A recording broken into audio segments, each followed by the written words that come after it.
connected relationship of households debt. So the floor is yours, Joe. Thank you very much, and thanks very much for inviting me to speak here. I'm very pleased to be here. So, even though it's part of a panel about basic income, really basic income is, I'm going to come to that very much at the end, and very much as a discussion point rather than a core part of what the paper is trying to discuss and to analyse.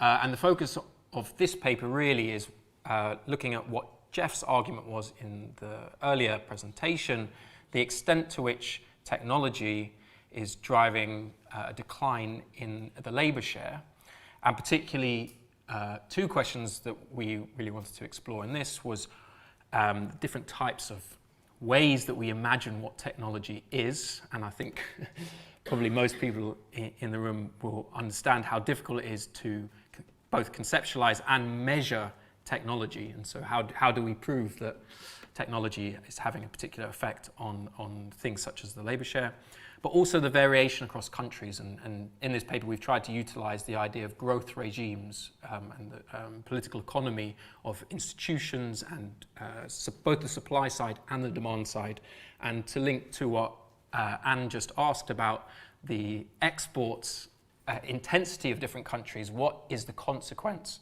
of having a particular focus on exports within the country versus a kind of consumption-based economy? And we both use this growth regime framework for analysing the data on technology's effect on the labour share, but also for discussing the extent to which we think basic income or policies to stimulate consumption might serve a particular function in different country contexts.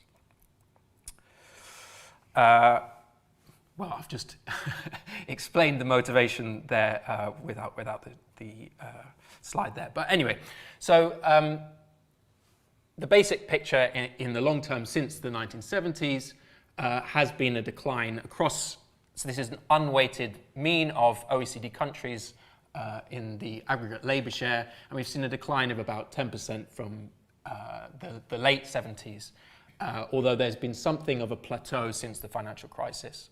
Now, one thing that's important to emphasise is that whilst at the aggregate this has certainly been the case, different countries have seen different trends, and particularly as we're in the UK, I think it's important to state that since the late 90s, there's actually been an increase in the labour share in the UK, and so, you know, even just starting from this point about, you know, how do we understand these trends, I think it's important to emphasise the country context. Of course, Ireland there is, nobody can trust Irish GDP figures, so that's a large part of what's driving the decline in the labour share there, but it's a fictional GDP figures, but the point I'm trying to make there is whilst, you know, the big picture is a decline in the labour share, really often it depends on the country that we're talking about, and I think it's very notable that the UK has seen an increase in the labour share since the late 90s. So anyway, at the aggregate level, what has been driving this, and there are many kind of big, broad theories about what that might be. Some say globalization, whether that's trade liberalization or and capital openness, or offshoring of labour-intensive activities. Is it specifically the kind of liberalisation of financial markets, or the liberalisation of labour markets, which in turn affect the bargaining power of labour, being an obvious explanation, or market concentration, so that, if you like, the power of particular corporations to drive down the labour share. Some have argued that this is really a demographics story, and the labour share there's a pressure on the labour share to decline as the percentage of the population that is active declines. But in this paper, we're going to look at the idea that technological change is partly responsible for that, and there's been a number of different ways of operationalizing this idea of technological change, and we explore a few in this paper. So it's important to say that, in a sense, all of the things that we measure and we look at and we use for this study are effectively proxies for technology. they're not. You cannot get to the absolute. I remain unconvinced that anyone has developed a measure that accurately measures exactly what we mean by the concept of technology. But this is some proxies that come out of other literature that we've tried to use to analyze the effect. And as you can see, so one of those is the relative price of investment goods to consumption goods, which is assumed by many people to decline as economies become more technologically advanced. And you can see in this paper here, since the 1970s, there's been a very rapid decline in the relative price of investment goods to consumption goods. As the capital intensity, so the percentage of the capital stock as a percentage of gross value added or GDP. But we also try and look at some of the kind of more things that are specific to our economy in recent years, so the percentage of ICT capital as a percentage of value added, and also software capital, tying into some of the discussion of the intangible economy that people have been discussing. So within our dynamic OLS regressions, and we use time and country fixed effects, we also control for the other factors that I mentioned here, so trade openness, financial integration, union density, and the age dependency ratio. And so what we find is, at least if we think about the capital intensity, so I should have made it clearer there, but our two measures there, the capital ratio and the capital intensity, those are actually both capital intensity, but they're measuring either at the country level or at the sectoral level. But both of them, as the level of capital intensity increases, we might expect a decline in the labour share, and equally with the relative investment price, as it decreases, we also see a decrease in the labour share. But we didn't find any significant effects for software capital or ICT capital specifically. We also tried to look at the effect of technology on skill level, and particularly thinking about the debate between whether it's there's a hollowing out of the middle with mid-skilled sectors, or it's a kind of skill-biased technological change effect. And surprisingly, we saw more evidence for the skill-biased technological change, because a lot of other recent research has found much more evidence for the hollowing out of the middle. So we find that the decrease in the relative price of investment goods leads to an increase both in the mid-skilled labour share and also the high-skilled labour share, with a decrease in the low-skilled labour share. There's less effect of capital intensity, but there does seem to be, at least in the capital intensity analysis, a kind of a decrease in the mid-skilled labour share. But we found that for ICT intensity, there's a decrease in the low-skilled labour share, whereas increases in the mid-skilled and the high-skilled labour share. Okay, so we also wanted to think about the divergence of capitalisms and the importance of institutions, but also a different emphasis on explanatory factors and the possibility of change or reforms to social policies, and also to think about what options there are for reforming the effect in which technology impacts upon our labour markets and so on. And so we're drawing on a kind of a long-standing tradition of thinking about divergence in capitalisms, whether that's focusing on the electoral or the class coalitions involved in different economies, or focusing more on the producer groups or the supply side, or a more recent approach which is focused on the demand side, and so the kind of focus on to what extent does the type of demand in the economy affect the shape and the supply of different institutions. So it's not just a firm-based explanation for trends within the economy, but also whether consumption or exports or increases in wages are driving that. And we follow the kind of holistic approach that Hassel and Pallier take, which kind of incorporate all of these things into forming their growth regimes, which you can see here. I won't go into too much detail, but effectively arguing that what the demand driver of growth is an important part of the story, as well as the level of financialization. The extent to which the knowledge economy or the ICT sector is an important part may affect the effect of technology on the labour share. Also the educational system, and also the system of wage setting and social protection. So all of these institutional factors may have some effect on the way that technology affects everything within the economy, but in our study, particularly the effect of technology on the labour share. And so, as you can see here, we find that whilst the relative price of investment goods has, when there's a decline in the relative price of investment goods, we see a decline in the labour share as a whole.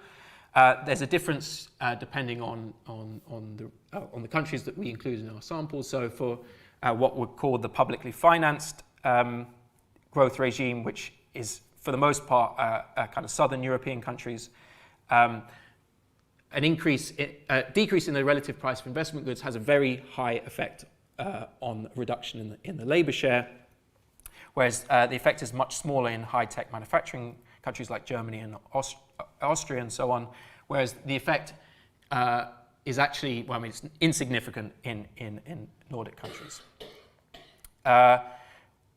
We actually find, one thing I didn't describe there is we also had a quick look at the relative price of ICT investment goods, and there we find the opposite effect. So in Nordic countries, there is a decline in the labour share with decrease in the relative price of investment goods, ICT investment goods, but not in the case for high-tech manufacturing growth regime.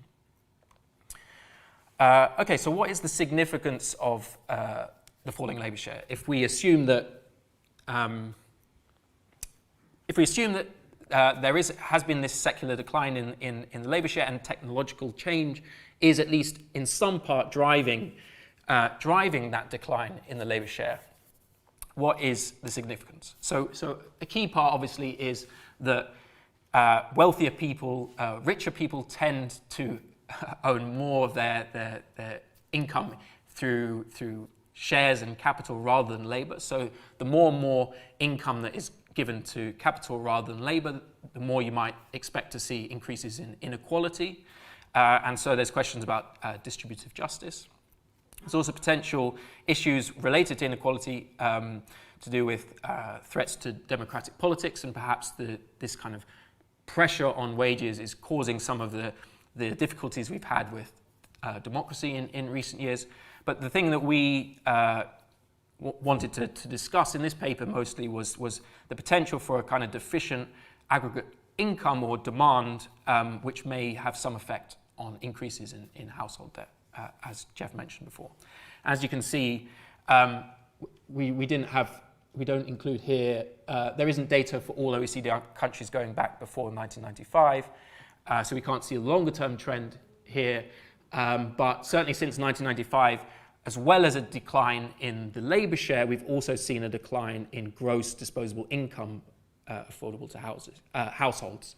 So whilst labour income is decreasing, we're also not seeing that replaced at the moment at the level of households on average. Again, country variation is very important here, but if we take the average of OECD countries, gross disposable income for households is also declining. So there may be some issue of deficient aggregate income or demand.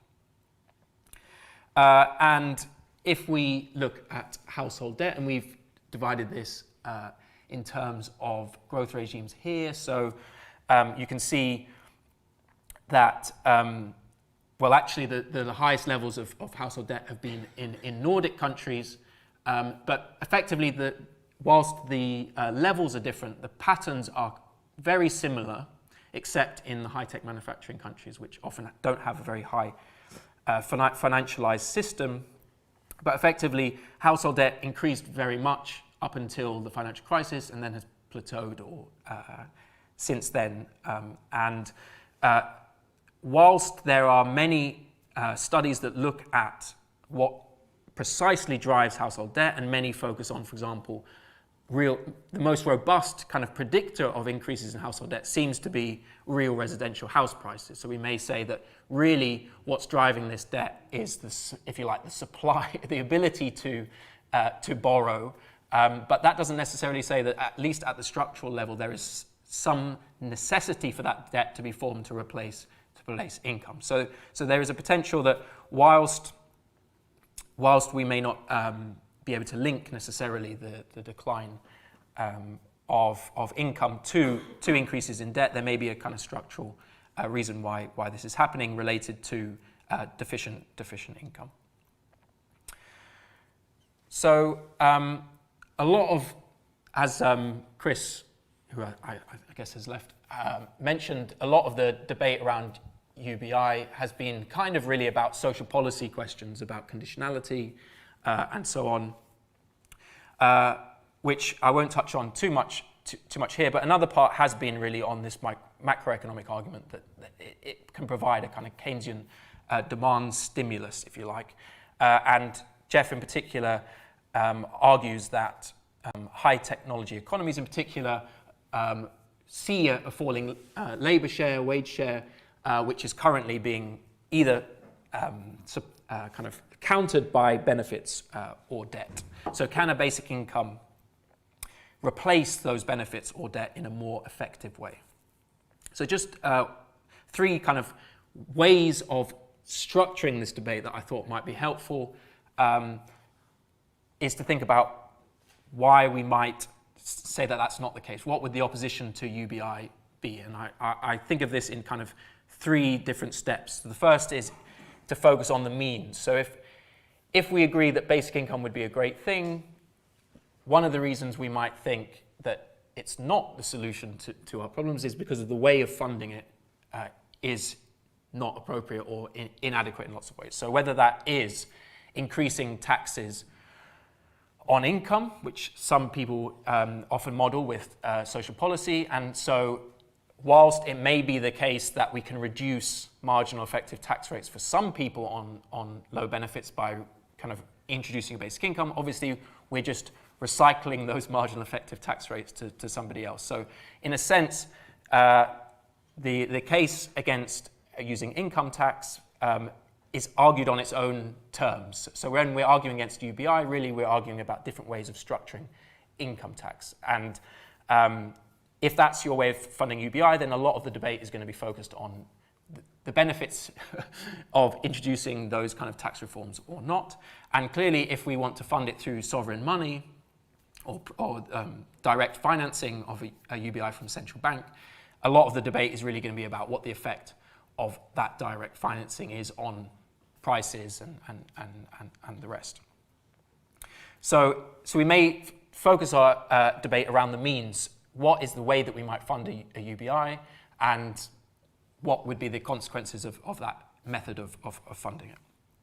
The second way of thinking about the opposition is the opportunity cost. So let's say we can direct finance government spending. We've got 100 billion to stimulate the economy in some way that won't increase inflation. What are all the other things that we could potentially spend that money on instead of giving a direct cash benefit, and what would the consequences of those things be? And clearly a lot of people opposed to UBI are not necessarily against the ideas or the principles, but think that providing benefits in kind through social investment, housing, childcare, social care, all of those ways which would equally stimulate the economy through providing wages for people and so on, would be a better use of whatever the means that we've decided to fund the UBI.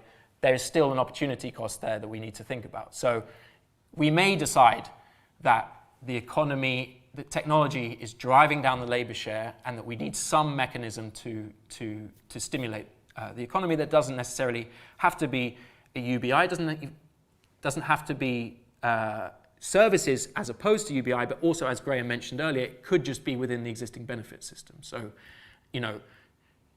we could double the standard allowance in universal credit, and we would see a huge stimulus from that. Would that not be a simpler, more politically feasible way of doing the things that we need to do to prevent some kind of aggregate income deficit.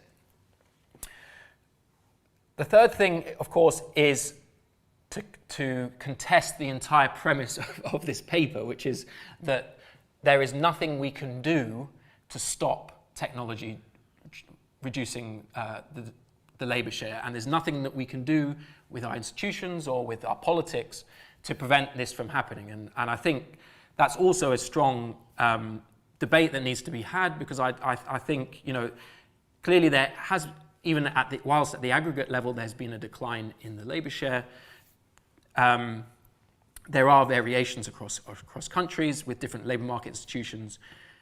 And also, if the problem is that too much, if we accept the argument that too much income is going to capital, should we not be trying to grab some of that capital income to provide for people, rather than just kind of counter the after fact? So is basic income effectively throwing up our hands and surrendering any kind of attempt to structurally change our economy? So I think that's another important debate to have.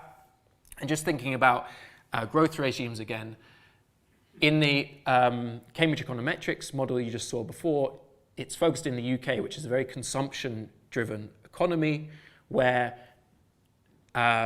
household consumption-driven economy, where clearly a demand stimulus of the type of a basic income is going to have positive effects on the economy.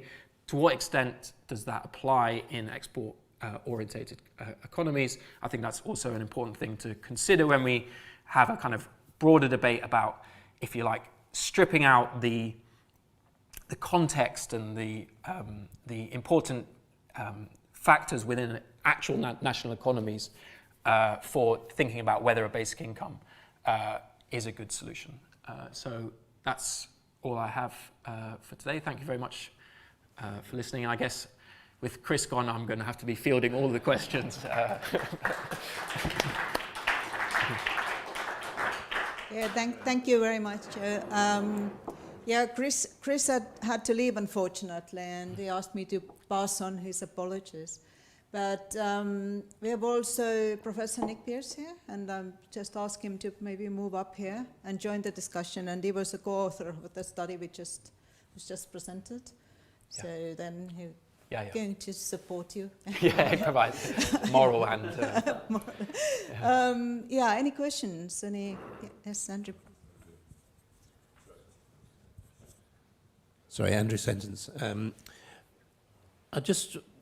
I'm quite sceptical about the general notion that we're in this great technological wave that we haven't seen before. If you look at, I mean, it would have been quite interesting to look at labour share over 200 years, you know, going back to the Industrial Revolution, and really to get a sense of perspective when we've seen other big technological shifts. And the thing about the current wave of technology is it's very visible to everybody through information and communications technology.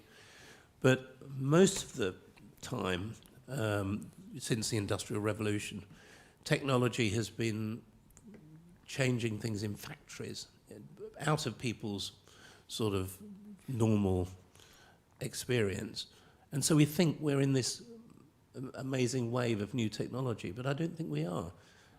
If you think about, you know, revolutions in transport, in electricity, and all sorts of other, you know, innovations that have taken place since the Industrial Revolution, I think it's a great myth that we're in this, you know, new technological age, because we've seen, you know, previous waves of technology that have been quite significant. So it would have been interesting for you to look at the labour share over a much longer period. I also don't trust the data when it comes to the labour share.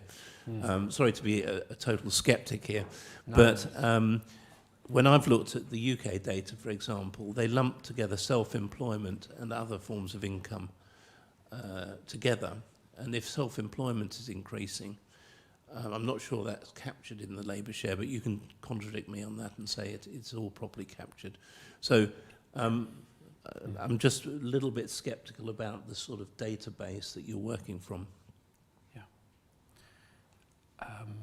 So I'll take that in, I guess, two parts. The first, which is the general question about whether we're living in a new technological age. I mean, I personally agree with you that I don't think we're in a new technological age necessarily. And also, I think it's quite interesting that the ways that when we tried to measure, if you like, what is new, so ICT capital as a share of gross value added or GDP, or software capital, which are these kind of, if you like, a step change from the different types of technology that we might have had, there doesn't seem to be an effect on the labour share. So it's the more general kind of proxies that we had that seem to have an effect. But as you say, if you look at the long term, and unfortunately we only have data for certain countries, which is why we didn't include it in this study, but the US, you know, there was clearly a lot of technological change between 1900 and 1970, but in that period the labour share increased rather than decreasing. So there's clearly not a fundamental sense in which technological change, however we conceive it, will drive down the labour share. But just within our study that we found that since the 1970s there has been this effect from the proxies that we've used in this study. So I very much am agnostic about the fundamental the argument of the paper. Just the way that we've measured it and the way that we've studied it in this suggests that there is a relationship between the two. And the second part of the question was about the measurement of it. Yeah, so it does include, so that there are, you know, it's obviously a huge part of the measurement of the labour share is working out what to do with mixed income or self-employment income. And all of these will include a way of dealing with mixed income, which is to try and avoid the extent to which the balance between employees and self-employment is. So I'm not actually 100% sure which of the different methods we've got in this one, but yeah. But so trust the OECD, which is where you got your data from. I think you're a lot of it is from Amico as well, though. Yeah. It's the EU. Nick, would you like to add anything? No, I just think that, I mean, the point about, I suppose the point you raised, Andrew, about technological change having produced, you know, significant innovation and having been contained in factories is, then you might expect the channel to the labour share to be about how technology affects the organisation of labour power and the ability of labour to extract higher wages. And if technology changes such that factories are no longer sites of labour power in the same way, and that labour is disorganised, and technology facilitates that disorganisation, then that may, through the channel of political economy, the representation of workers and unions, will then affect their ability to command a higher wage. And I think there's some evidence for that in the superstar firms. Right. That platform capital can extract from within an economy more of the output, but also disorganise the labour, so labour share decline. That's just that. I mean, we haven't. That's partly why we wanted to get into the debate on growth regimes, to see how countries like the Nordic countries, in particular, where you retain centralised wage bargaining, coverage of unions, and so on, whether the labour share is protected better in those regimes, and how they relate to, you know, which are nonetheless still, you know, the Nordic case is certainly a mix of exporting and consumption, large public sectors and so on, but where the labour share is being held up as a consequence. Sorry, it's not on. Yeah, Terry has a question, and are there any other questions? Yes, if I took it from your bag. So this is, again, I want to kind of rise above this and sort of look at the human condition and look at social media. Look at social media, the human condition. And when I go by train or when I walk in the streets, I see people looking at their mobile phones, and I wonder how many hours in the day are they looking at their mobile phones, and how many hours in the day are they doing banking or buying things from Amazon or from Netflix or from goodness. And then you think, what did we used to do when I was young? back in the 1950s. Use a phone box. 50s. Use a phone box or stand in a queue for a bank teller. Yeah. Right. So things have changed, but we're doing a lot of do-it-yourself. And isn't a lot of the technological change moving into do-it-yourself? In fact, we've become a do-it-yourself economy, surely. I mean, if people analyze the time they spend doing it yourself, shopping and goodness knows what else, then you then think, well, what would I do if I didn't have to do it yourself? Well, of course, I'd be very rich. I'd have a whole lot of yachts, and I could have them all serviced. And so I would no longer be doing it myself. I'd be rich. But the rest of us have to do it ourselves, really, right up to the top. Yes, WhatsApp. Government ministers spending so much time WhatsApping. I mean, what about running a government? Yes. I mean, I'm not looking at local government ministers. I expect it happens everywhere. And I expect they talk to each other. The bankers certainly do. I shall stop at that. Just a comment on do it yourself. Well, if you listen to the deputy chairman of the Conservative Party, we're not a do-it-yourself society anymore. In his day, they used to, get food banks from their garden, but now, it depends what you mean by do-it-yourself, I guess. Well, some people love their allotments and they grow their own vegetables. That's do it yourself. You need to write a book, Terry. DIY economy. Would it sell?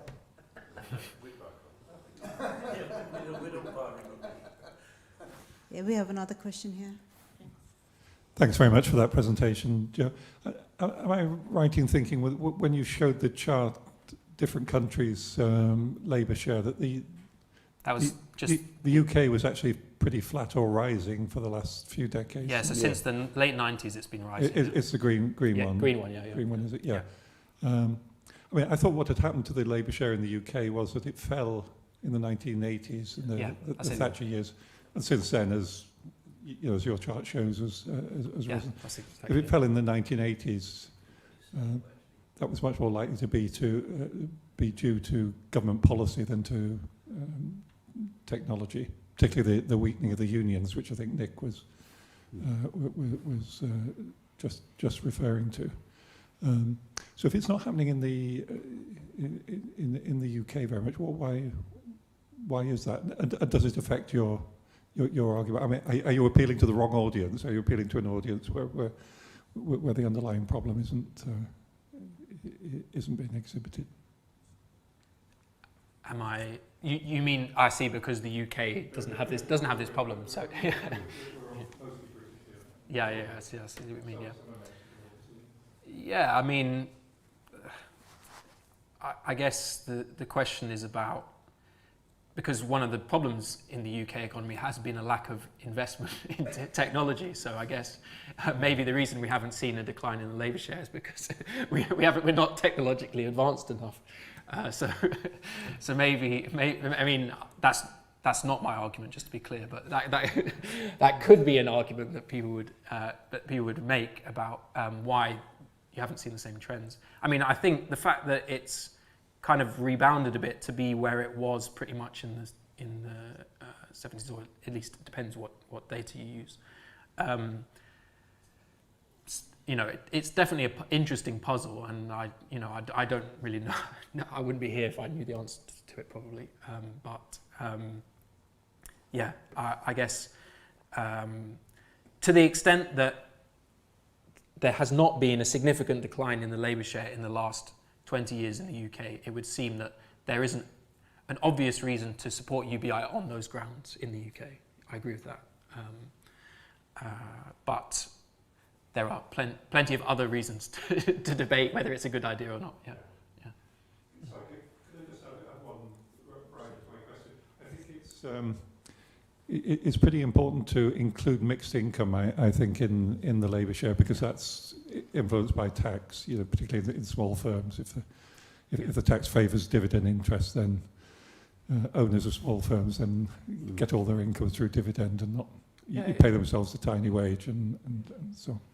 Yeah, A couple of more questions, Richard. Yeah, thanks. I was wondering if that last 10 years or so was the other side of the productivity slowdown in the UK. But just on the question of the sort of logic of the story. So let's say that you are in a situation where technology is strengthening the power of employers compared to workers, and you do see a fall in the labour share for that reason. There's then a question of what's happening to that income. Because I was puzzled by the gross household disposable income thing, because if the income isn't going to workers, it's going to firms, but then they're not, are they retaining a lot of it, or is it going to, do you see what I mean? Is it being distributed to the richer households that invest and so on? It's got to go somewhere. That's the kind of the puzzle in my mind. And more generally, I think that the whole question of how you look at technological change, the channel could, a way in which the benefits in terms of productivity from technological change get diffused through the economy could be through lower prices for some things, and therefore the higher real incomes for anyone, for people buying consumer goods, say, whatever. So that it could be shared with workers, being paid more. It could be go into monopoly profits, or it could be distributed through lower prices. And I think we've probably seen a bit of all three. But yeah. Was it a question? I mean, I agree with what you said. Yeah. I mean, it could be a mixture of all three, basically. Reflect on that, and maybe Nick, you'd like to add anything at some point? Do you see any relevant... So let Brian ask his question. Yeah. Sorry, very quick one, just a general one. No, I need to give you the mic, sorry. So others can hear what you're asking. You go. Do you see any relevance in thinking in terms of whatever happens, you mustn't destroy aggregate consumer demand?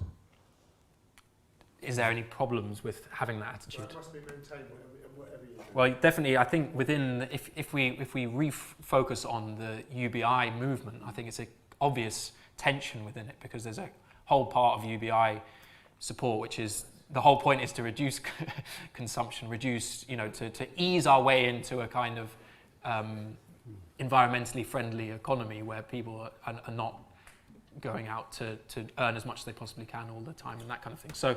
So I think I agree with the idea that it's an important thing to consider, but I would say probably that it's not easy to see how the UK at least can move beyond being a household consumption-based economy. I don't know what steps it could really take to completely shift focus of what drives growth in the UK. So Nick, please feel free if you want to come in, just to come in. I think one of the reasons for looking at growth regimes was just to think about basic income in the context of what the main drivers of demand are. So there's definitely a view that looks at basic income through the perspective of the political economy of different countries. How far the unions have a stake in the existing welfare states. You might argue that a very liberal welfare state like the UK's has more of a place for something like a basic income, because you have less vested interests in a more expansive welfare state of the kind you have in the Nordic countries. And you might argue that the possibility of achieving something like a basic income in the dual system countries like Germany, where you've got very strong social insurance for insiders in the manufacturing sectors, but weak for the outsiders. Those outsiders don't have much power. The chances of achieving a universal basic income in those sectors is also weak. And to come to the point about demand in the UK, so you might think a more liberal welfare state like the UK has a better chance then of sort of growing something like a Beveridgean style basic income as a flat rate benefit to people. And you might also argue that it can then play a role also in upholding consumption. and particularly ensuring that that consumption is better distributed than is currently the case. Coming to your point about inequality, is the problem here that there's inequality within the labour share, and you do see in the last 20 years, of course, also the growth of in-work benefits.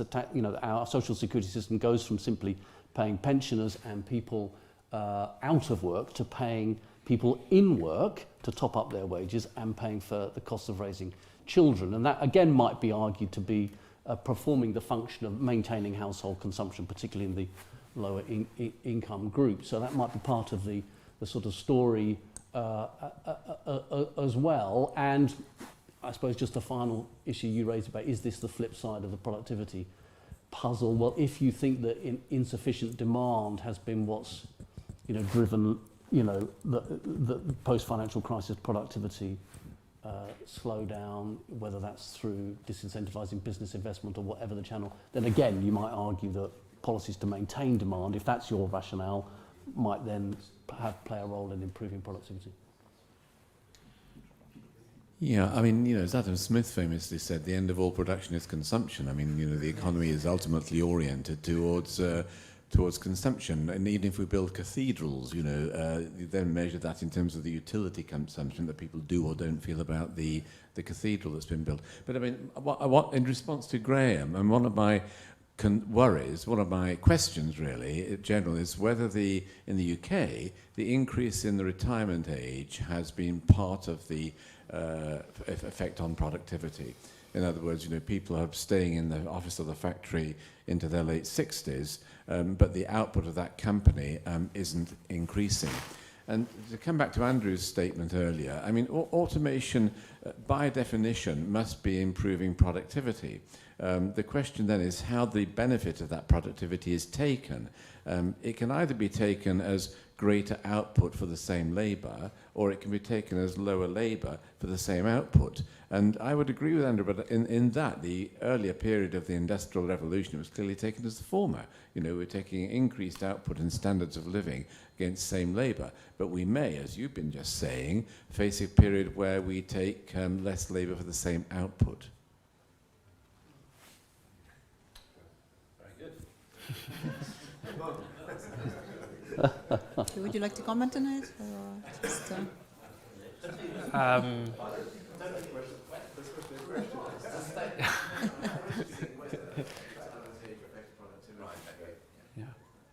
Yeah. I don't. I'm not sure. Yeah. Sorry, Joe. No. I'm not sure about that, whether the retirement age could have that large an effect on the productivity over such a long time. But I know a lot of my friends are hanging on in factories and offices doing absolutely nothing. which they weren't doing before. Which they weren't doing before. Well, they were doing before, but they've now been replaced by 20 and 30-year-olds who are now doing it, and they're just hanging around looking very like senior statesmen at Rolls-Royce Aero Engines in Filton. And I promise you, they're not producing a single extra aero engine. They're there just in case. Yeah. Sometimes we need the people there just in case as well.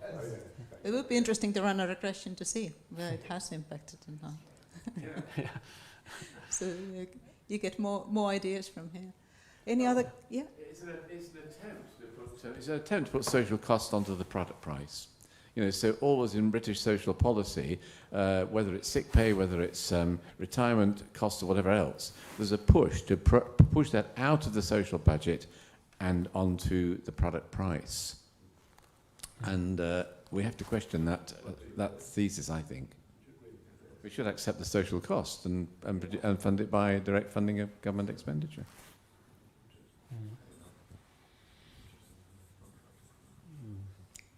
Any other questions? Thank you very much. Saxon Brattel. I'm now an independent consultant, apparently. I can't help looking at the Irish graph in front of me. And your reference to it as sort of magic numbers, or maybe I put those words into my mind as you said it.